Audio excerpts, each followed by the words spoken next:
Vendredi 19 mai 2017, mesdames et messieurs, bonsoir. Bienvenue à ce rendez-vous informatif. Voici les principaux titres à développer. Pour renforcer l'initiative de lutte contre le phénomène de la sécheresse et de désertification au Bénin, le comité de lutte contre la désertification tient sa première session de l'année 2017. Plus de précisions dans ce journal. À travers une motion de protestation, les étudiants des écoles privées de l'enseignement supérieur appellent toujours à l'annulation de la tenue des examens nationaux. Les moments forts de cette protestation dans cette édition. Les soudeurs à l'arc sont les prestataires de portes métalliques et autres biens du genre. Nous irons à la découverte de ce métier dans ce journal. À nouveau, bonsoir. Comme je l'annonçais dans les titres, plus de 56% des terres du territoire béninois sont touchées par le phénomène de sécheresse et de désertification. Et pour renforcer l'initiative de lutte contre le phénomène au Bénin, le comité de lutte contre la désertification tient sa première session de l'année 2017. Des travaux qui s'ouvrent pour accompagner aussi le gouvernement dans ses actions pour la protection des ressources naturelles forestières. Reportage. Le Comité national de lutte contre la désertification a organisé sa première session 2017. L'objectif principal est de renforcer l'efficacité de la mise en œuvre au Bénin de la cellule CED et à évaluer les activités de lutte contre la désertification. Les comités ont pour tâche d'accompagner le gouvernement pour améliorer les conditions de vie des populations, améliorer l'état des écosystèmes dégradés, produire des avantages globaux comme la lutte contre la faim ou contre les migrations forcées et mobiliser des ressources pour financer les activités prévues aux différents plans et programmes du gouvernement pour la lutte contre la désertification et la gestion durable des terres. Je voudrais les encourager à continuer jusqu'à la fin des processus afin que le Bénin soit cité comme pionnier dans la sous-région pour ces deux processus. Cette année, le Bénin prendra part à la 13e conférence des parties à la Convention des Nations Unies pour la lutte contre la désertification. Je voudrais confirmer l'appui du ProSol dans les préparatifs et la participation de la délégation béninoise. Le représentant du ministre du Cadre de vie et du Développement durable a rappelé les efforts mis en œuvre pour promouvoir les connaissances de base des systèmes d'information et de surveillance. Sachez que le gouvernement béninois ou les gouvernements successifs, en ratifiant les conventions, jugent beaucoup plus de l'opportunité, de l'importance, mais aussi de l'urgence que constituent ces différentes conventions pour notre pays. Et donc c'est dans ce cadre que le gouvernement s'emploie à mettre tous les efforts pour pouvoir réaliser les activités dans le cadre de cette convention. Il s'agit pour nous aujourd'hui de promouvoir des connaissances de base de systèmes d'information et de surveillance pour les zones sujettes à la sécheresse, à la désertification, y compris les aspects économiques et sociaux de ces écosystèmes. C'est très important, dit-on, mon peuple périt faute de connaissances. Il faut des connaissances de base pour pouvoir affronter la désertification. Il faut aussi intensifier les activités de conservation des sols, de boisement et de reboisement. Il s'agira aussi de développer et de renforcer des programmes de développement intégrés pour l'élimination de la pauvreté et la promotion des systèmes de subsistance différents dans les zones sujettes à la désertification.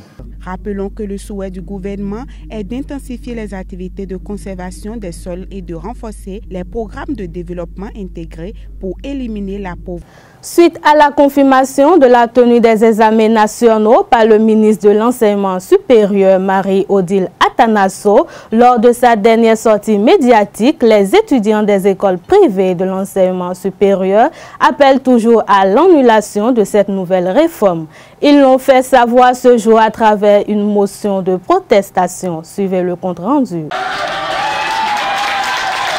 Non à l'injustice, non à la discrimination et non au paiement des 25 000 pour la composition des examens nationaux de licence, crient ces étudiants venus de différentes universités privées. Ils protestent contre l'organisation des examens nationaux des universités privées jugées inopportunes. Malgré la confirmation de la tenue de ces examens par le ministre de l'Enseignement supérieur Marie-Odile Atanasso, lors de sa dernière sortie médiatique, les étudiants appellent toujours à l'annulation de cette nouvelle réforme. Qu'il y a lieu de constater que les décisions sont prises sans connaissance de cause. Ainsi, le collectif des étudiants des établissements privés d'enseignement supérieur du Bénin, réuni en Assemblée générale le 19 mai 2017, demande à son Excellence, Monsieur le Président de la République, Monsieur Patrice Talon, la suspension immédiate de la réforme des examens nationaux. Qu'avec cet examen national, la licence se fera en réalité en 4 ans ou 5 ans au lieu de 3 années à cause d'un examen national mal pensé, qui ignorant la situation économique actuelle de notre pays, caractérisée par la montée du coût de la vie et la baisse du pouvoir d'achat de toutes les catégories sociales, en particulier de nous étudiants, qui dépendons pour la plupart de nos parents. Le ministère de l'Enseignement supérieur demande 25 000 francs pour que les étudiants prennent part à cet examen national improvisé. Que le paiement de ces 25 000 francs exigés n'avait initialement fait l'objet d'aucune prévision budgétaire et viennent aussi ainsi grever le coût total de la formation à supporter par nous étudiants. Cette protestation de l'Association des étudiants des écoles privées de l'enseignement supérieur est soutenue par les institutions universitaires publiques de l'Université d'Abomey-Calavi. Nous avions estimé qu'il n'y a pas une différence entre étudiants de privé et étudiants du public. Les gens ont l'habitude de croire que c'est seulement les enfants qui viennent des parents nantis qui font le privé. Est-ce que c'est vrai? Il y a de l'amalgame dans les réformes que le ministère entend mener. Nous sommes là pour vous appuyer, pour vous accompagner dans la lutte. Ces protestations couplées des étudiants des universités privées et les institutions universitaires publiques est un acte premier d'une longue série d'actions, promettent-ils, si leurs revendications n'est pas prise en compte.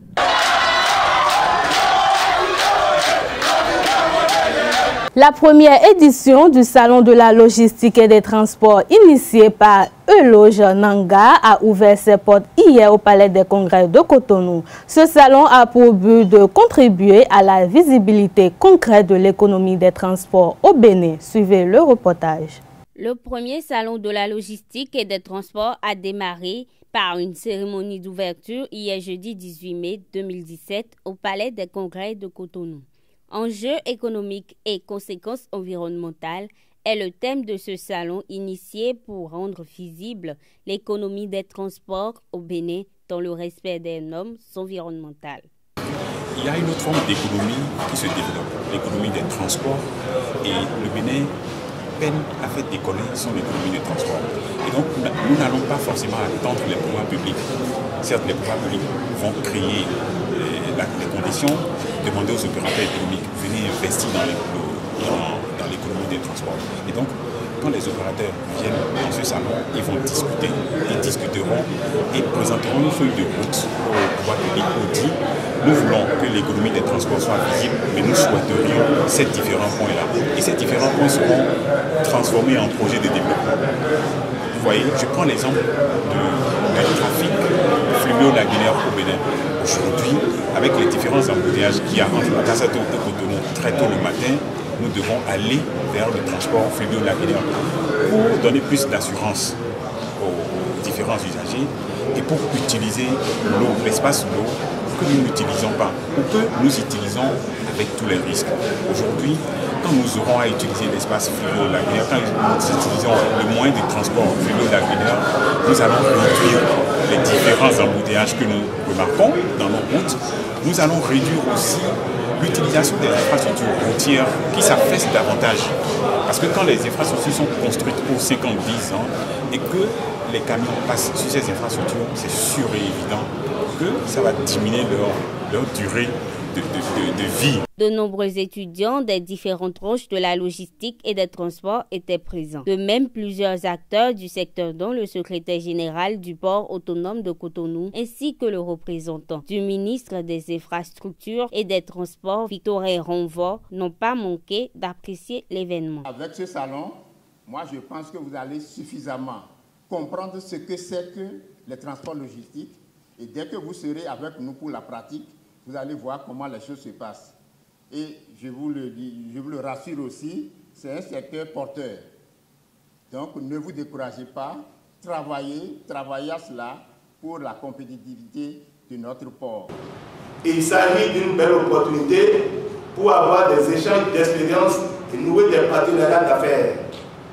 Je sais compter sur la qualité des débats et des apports pour que ce salon sorte des propositions et solutions qui participent à l'atteinte des objectifs du gouvernement dans le domaine des transports et de la logistique. La dite cérémonie a pris fin par la visite des stands garnis de divers produits. Mais avant, les autorités présentes invitent toute entreprise travaillant dans le secteur des transports à soutenir cette initiative. La soudure à lac est le type générique de plusieurs méthodes et principes de soudure utilisant lac électrique pour élever la température des métaux à souder jusqu'au point de fusion. Existant au Bénin, les soudeurs à lac sont des prestataires de portes métalliques, d'escaliers métalliques, de boutiques et autres biens du genre. Quelles sont les spécificités de la soudure à lac? Élément de réponse dans ce reportage. La soudure est une activité qui consiste à brasser plusieurs métaux. La soudure à lac, l'une des spécificités de ce domaine, sert notamment dans la construction de bâtisses. Un métier très exercé en République du Bénin et qui paraît utile à bien d'égards.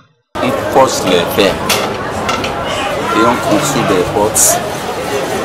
portes rouleaux, des rampes d'escalier et des baraques. Cette soudure nécessite l'usage des matériaux spécifiques tels que l'établi, l'étau et le cadre de scie.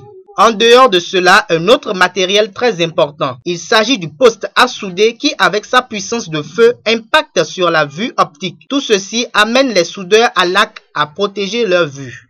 Quand tu fais la soudure, tu ne te protèges pas avec une lunette adaptée au feu, à la fumée et puis à la lumière. Soit tu auras des problèmes pour tes yeux. De par leur réalisation, ils sont indispensables, voire irremplaçables dans le processus de construction des édifices au Bénin. Mesdames et messieurs, c'est la fin de ce JT. Merci de l'avoir suivi et agréable week-end à vous.